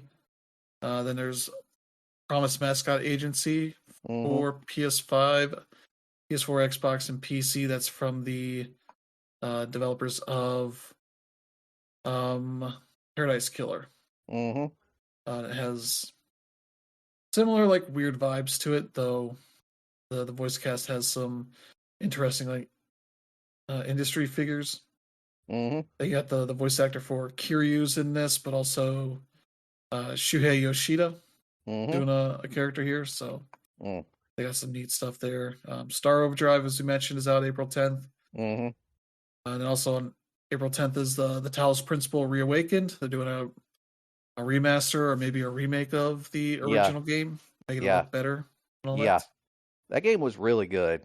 I'm glad to see it's coming back. Yeah. Yeah, so that's out on PS5, Xbox, and PC. Mm-hmm. Then on the 15th, we got a batch more games. Lost Records Bloom and Rage Tape 2 will be out. Yep. Yep. Anticipating it because the game ends on one hell of a cliffhanger. Yeah. I've heard people talking about that and being like, yeah, this almost is a kind of an anticlimactic way that it's finishes up what it's doing there to set up for the next thing. Yeah. Because it very much seems like a game that maybe would have benefited from just one complete release Yeah. versus kind of just be like, that's all we're gonna do for right now. Mm-hmm. We'll have more in a couple months, but yeah, that'll be on PS Plus for that one. Mm-hmm. We got Lush Foil Photography Sim for PS5, Xbox, and PC. Yep. And then, yeah, as we mentioned, Monument Valley 1 and 2 are out on PlayStation, Xbox, and Switch. Mm-hmm. So that's an interesting trio of games there for you. The 17th has a batch of its own games. iRobot for PlayStation, Xbox, Switch, and PC. That is Jeff Minter's reimagining of a classic Atari arcade game. Mm-hmm. So there's that. He's doing his whole thing of taking an old Atari game and making it weird, even weirder. Mm-hmm. We have the PS5 release of Indiana Jones and the Great Circle Yep. is finally hitting on the 17th, so people can check that one out. Yeah. Give it a shot. It's good. Yeah. Then Tempopo will be out on Xbox, Switch, and PC. Um, yeah, this is also on Game Pass as well, so be able to check that one out. That's like a rhythm puzzle game Mm-hmm. of sorts, so that looks neat. And then the 18th has a Lunar Remastered Collection Mm-hmm. for PS4, Xbox One, Switch, and PC. It has those two big games for people to check out, so that's one you can check out. And then yeah, let's see, the 24th we have two games: Clair Obscure Expedition 33, Mm-hmm. just coming to PS5, Xbox, PC, and Game Pass. Sort of a fairly high budget turn-based RPG kind of Mm-hmm. thing. And then also on the 24th, Fatal Fury: City of the Wolves for Mm-hmm. PlayStation, Xbox, and PC. And that game had some interesting news recently, where it's I believe they announced Cristiano Ronaldo as a character in the game, Mm-hmm. who's also on a Saudi-owned team Yep. right now, and also has uh, was big in the news a few years ago because of rape allegations. It Yep. seemed very well um, confirmed that it happened, but Mm-hmm. did not get any like jail time or anything for it, obviously. And so that's very Mm-hmm. much caused people that have been waiting for a game like this to come out for a long time to be like, well, I can't support this now. Mm. Beyond just the Saudis owning the SNK overall, but also this Mm-hmm. game putting a rapist on the character roster for no real Yeah. reason. Because it's not like this is a series that caters to having weird crossover characters in it. Mm. Not too much outside of sort of like Capcom SNK stuff, Mm-hmm. but bringing in like real world people, it's like this is weird, but also this guy especially is very icky put in this Mm-hmm. game. So congratulations SNK, you've made your game icky to people, Yeah. even more icky. But there you go. Then on the Mm-hmm. 25th, Days Gone Remastered is out for PS5 and PC. Mm. $10 upgrade if you're already on the base game. Mm-hmm. And then on the 29th, Forza Horizon 5 hits the PS5. So Xbox has a couple of games coming out to PS5 there. A pretty Mm. stacked month there for you in Yep. April. So what are you looking to get here, Brandon? Well, obviously, Lumen Rage Take Two. That's a big one. Also, South of Midnight. I've been anticipating that game for a while, and probably gonna get that the Lunar Remastered will definitely be one as well because that game, even when it was available, was really hard to get. So, yeah, that's pretty much it for me. All right. I think for me, yeah, I'll check out South of Midnight on Game Pass, and I'll check out Blueprints on PS Plus probably. Mm-hmm. Um, what else? I'll probably play the first tape of Lost Records. Mm-hmm. The second one's not too far away. Mm. I'd like to get iRobot. Probably wait on a sale or something like that because that's definitely a good game to get when you just want to veg out and enjoy some very weird visual stuff and not understand half of what's going on. Mm-hmm. There's that, and probably Tempopo since that's on Game Pass as well, and Clair Obscure Expedition 33. Mm-hmm. So yeah, that's some decent stuff there. Mm-hmm. Let's see, May we got a bunch of stuff coming out here as well. There's Despalote, that's really striking looking indie game that's been in the works for a while. Oh yeah. It's a first person slice of life soccer adventure game Mm-hmm. of sorts. It's on PlayStation, Xbox, Switch, and PC.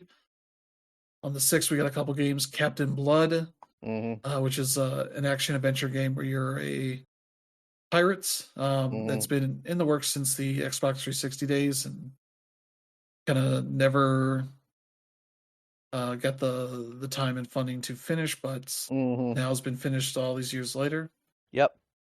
and that looks pretty neat. Mm-hmm. Also on the 6th is a game called Metal Eden for the PS5 and Mm-hmm. Xbox and PC. That is a sci-fi first-person shooter. Yep. Looks really neat. Mm-hmm. From the developers of Ruiner. Mm-hmm. So is that on the 8th? We got a couple games. The Midnight Walk for PS5, PSVR 2, and PC. Mm-hmm. That is a neat looking sort of claymation spooky game of sorts. Mm-hmm. That looks really neat. Oh Also had yeah. PS5, PSVR 2, and PC Mm-hmm. for that. Also Revenge of the Savage Planet, which Mm-hmm. is a follow up to Journey to the Savage Planet. Yep. Which I didn't realize the story on that is that the developer of Journey to the Savage Planet got bought by Google, Mm-hmm. and so the rights to the game also went with them. And then this was all when they were doing the Google Stadia, and they shut that all down, shut the developers down, and all that. So a bunch of Mm-hmm. the people from that team formed a new studio and managed to get the rights back to Mm-hmm. Journey to the Savage Planet, and are now making a sequel Yep. with a bunch of people from that team. I don't think it's all of them, but I think it is a bunch of them that have Mm-hmm. returned. So that's cool. Making Mm. more of that for people that liked it. Yeah. On the 13th, there's a game called The Precinct, which is a um, neon uh, or a neo noir action sandbox game. Mm-hmm. It's out after like the original GTA games. It's like a top down kind of open world thing. I don't think it's strictly top down. I think it's more at an angle, but Mm. you're gonna have a lot of that kind of look to it. And you play as the cops instead of criminals, so it's got like an interesting angle to it in a Mm-hmm. neat way. So, but yeah, that looks neat. So that'll be out on the 13th. On the Mm. 15th, Doom: The Dark Ages is out for PS5, Xbox, PC, and Game Pass. So that's one Yeah. you can check out here. Oh yeah. Definitely definitely anticipating this one. Hopefully it's back to form with the first Doom game on the PS4 and Xbox Mm. One. Unless like Eternal, Mm. just added systems for not much benefit. Mm-hmm. Let's see, on the 16th, we got Capcom Fighting Collection 2, Mm-hmm. which features a bunch of basically the rest of the fighting games that Capcom couldn't put in any other collection. Mm-hmm. So you got your Capcom versus SNK games, Capcom Fighting Evolution, Street Fighter Alpha 3 Upper, Mm-hmm. Project Justice, Power Stone 1 and 2, and Plasma Sword and Nightmare of Bilstein. Yeah. Plasma Sword, that is definitely a freaking that's a real B cut right there, because that was a Dreamcast game that was like their sort of first try at like a weapons fighter. It was basically sci-fi Soul Blade is what it was, and it was it was okay. It got mixed reviews back when it came out, Yeah, so you might like it. yeah. So yeah, there you go for that. On the 20th, we got Roadcraft, which is a neat little construction simulation game where you are doing all the things you do to tear down, trees and buildings and such to make way for new construction Mm-hmm. stuff, and you're dealing with all the I guess effects of natural disasters here. Mm-hmm. You're tearing down dead trees and cars and vehicles and buildings and such that have been destroyed. Mm. That looks neat. The 21st, we got Fantasy Life I, The Girl Who Steals Time, coming to Mm-hmm. everything. That looks neat. It's a new game in that franchise of the 3DS game that was hugely popular. Mm-hmm. Um, maybe not sold terribly well, but everybody that played it loved it. Yeah. Then on the 22nd, we got Blades of Fire. This is the new game from Mercury Steam. Mm-hmm. It's an action adventure game. So yeah, that looks pretty solid. Mm. Yeah, $60 game. So yeah, full price game there. Mm-hmm. Also on the 22nd, Deliver at All Costs. This is a new Konami game. When they're publishing from developer Far Out Games. This is, let's see, an action game set in 1959 where you are a courier of Mm-hmm. unconventional cargo, and you're encouraged to not let the cops stop you delivering whatever you're doing, doing all kinds of chaotic stuff that looks like a pretty fun time for what this is showing. So that'll be fun. Or at least that looks fun. Then also on the 22nd, Teenage Mutant Ninja Turtles Tactical Takedown. That is just on PC, but adapts the kind of the things you would expect out of a brawler game featuring the turtles, but turns it into a very fun little um, turn-based tactical game. Mm-hmm. Almost like an Into the Breach kind of thing, something like that. Mm-hmm. That works pretty well for Yeah. what I played at the demo. Mm-hmm. So that looks neat. And let's see what else we got here. On the 23rd is Onimusha 2, Samurai's Destiny. They're finally remastering that because they got a new game coming Mm-hmm. out. And so now they realize they got to get more of the other games out. So that's PS4, Xbox One, Switch, and PC. And there's To a T, which is the new Keita Takahashi game. Mm-hmm. As I believe you are a person who can only T-pose. Yep. And you're going through life trying to figure out how to do stuff with that issue. Yeah. I mean, cool. Yeah. I mean, it's from the Katamari Damacy dude. It's going to be neat. Yeah, so that'll be out on PS5, Xbox, PC, and will be on Game Pass as well. Mm-hmm. Then on the 29th, we got Fuga Melodies of Steel 3. So the next game in that series that people will be able to check out. Yeah.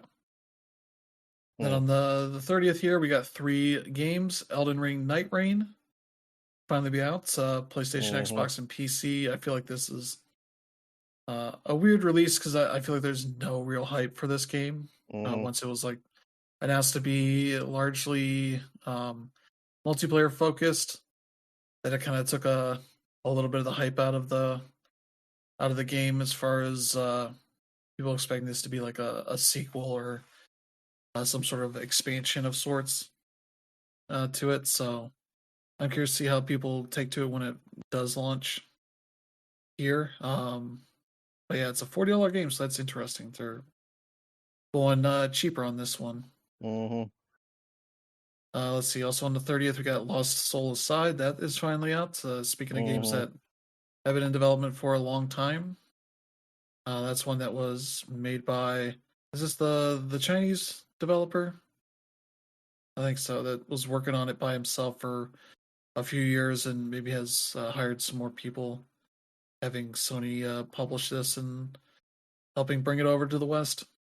So that looks neat. And then also on the 30th, Rune Factory Guardians of Azuma. This is a new Rune Factory game that people will be able to check out with some more stuff going on there. So yeah, that one's Switch and PC on the 30th. So there's your May. What here looks to be up your alley, Brandon? Well, starting from the bottom, it would probably be Fuga, Melodies of Steel 3. Those first 2 games are amazing and really does not get the exposure that it deserves. So, if you have not played these games yet, go and play them. They are, and do just, as I have said multiple times over, do not let the cutesy aesthetics fool you. These games are dark. They are dark, very mature war stories that just so happen to involve cute animal characters. But on top of that, To a T, definitely something I'm interested in. Let's see. The Doom, The Dark Ages, definitely looking forward to that one. Metal Eden looks neat. I want to see how that one comes out. Also, Midnight Walk is definitely something I want to look into because I am loving the art direction for this game. And duck into Captain Blood at some point. I want to see how that game looks when it comes out. But yeah, that's about it. Yeah. For me, let's see. I'll probably check out Doom on Game Pass. Mm.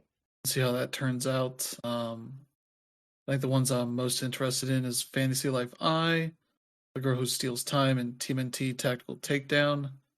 Because those are two very cool looking games that I've been looking forward to for a bit. Mm-hmm.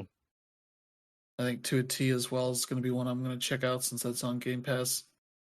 And see what new weird thing that Keita Takahashi has for us. Mm-hmm. So yeah, maybe if I get the chance, Lost Souls side would be good to see. But, Mm-hmm. I might let that go on sale at some Yeah. point. But yeah, for June, this one's a little more thin because it's just a few months away, so people haven't Mm-hmm. necessarily announced all their dates and such just yet. But we do have a decent amount here that'll be coming out for the 10th. We have Mind's Eye, Mm-hmm. which is the new game from um, what's the studio's name? Build a Rocket Boy. Mm-hmm.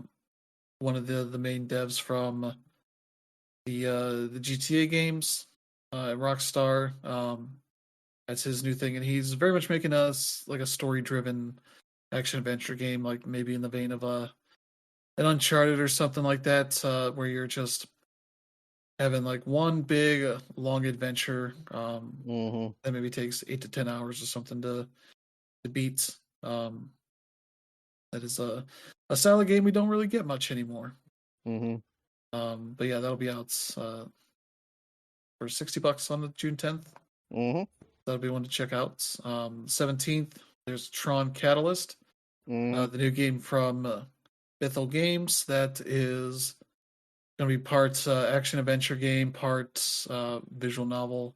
Yeah. A game set in the Tron universe. Yeah. Um, and they're doing Actually looks some, neat.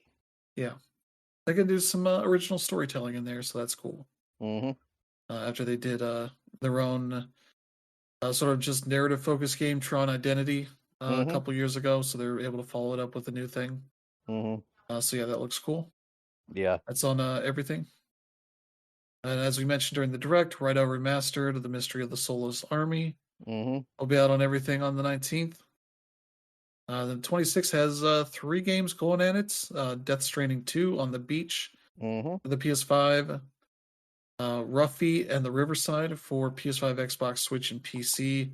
Mm-hmm. That's a neat looking open world action adventure game Mm-hmm. with a bit of Paper Mario to it Mm. and all that. That looks really cool. And then System Shock 2 25th Anniversary Remaster. Mm-hmm. That'll also be on PlayStation, Xbox, Switch, and PC. So people can check out System Shock 2 if they have not done so before. And Mm-hmm. see a game that is very much a precursor to what people liked about Bioshock. Mm. And all its sci-fi horror kind of stuff to it. Yeah, I'm just hoping that they, like I've said before, I hope they did some significant changes to some of the control schemes because that game's original UI has not aged well. Yeah, we'll see. Yeah, that's Night Dive, so probably done a decent bit of work on that game. Mm-hmm. We'll see. But the 27th is the last one here, which we also mentioned during the direct, Tamagotchi Plaza or Tamagotchi Plaza. Mm. That will be out here in the end of June Mm-hmm. for the Switch. So there you go. That's your June. Anything here that looks interesting for you, Brandon? Uh, yeah, the big one is Death Stranding 2. That's the massive one. Yeah, And probably Tron Catalyst, but that's about it. Yeah, those two.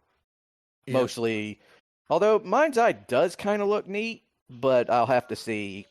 I'll have to see to believe it first. So, yeah, yeah. Death Stranding 2. I do need to get back to the first game and actually beat it. Which at this point I'll probably just start over from wherever I'm at. well, if you're honestly, if you do that, I would just suggest getting the director's cut. Yeah, I have that. Yeah, that's the better option. It's it's not as much of a slow burn as the original is. Yeah. So yeah, there's Death Stranding 2, and that might be it here. I would like to check out Ruffy and the Riverside, but depends on how funds are looking for that. Hmm.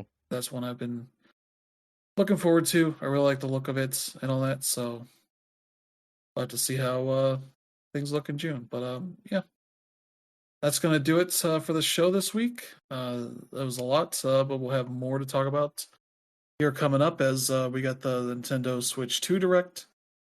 That'll be on Wednesday. I'll definitely be able to check that out and see how much that breaks the internets, because it seems like that's gonna be a weird time frame. Because I believe also here in the U.S., Trump has been making a big deal about what he's calling the Liberation Day, Mm, as he announces the next phase of his stupid tariffs. So he's going to unload more of those that day, and it's going to be a hell of a time to be on the internet. We got people angry about Trump stuff, and then people uh, probably being angry about Nintendo stuff. We'll see, but yeah, hmm. that'll be a fun time. But yeah, thank you, Brandon, for joining this week. Always. We'll be back next week with a new slate of news and things to talk about. And if you enjoy the show, feel free to Hmm. let friends and family know to check it out. And uh, anybody else that is looking forward Hmm. to hearing more about the Switch 2. Yeah. That'll be a real thing that people will be able to buy in the near future. Hmm. But yeah, thank you all for tuning in. Hope you have a good week ahead. We will see you all next time. Have a good one. Bye.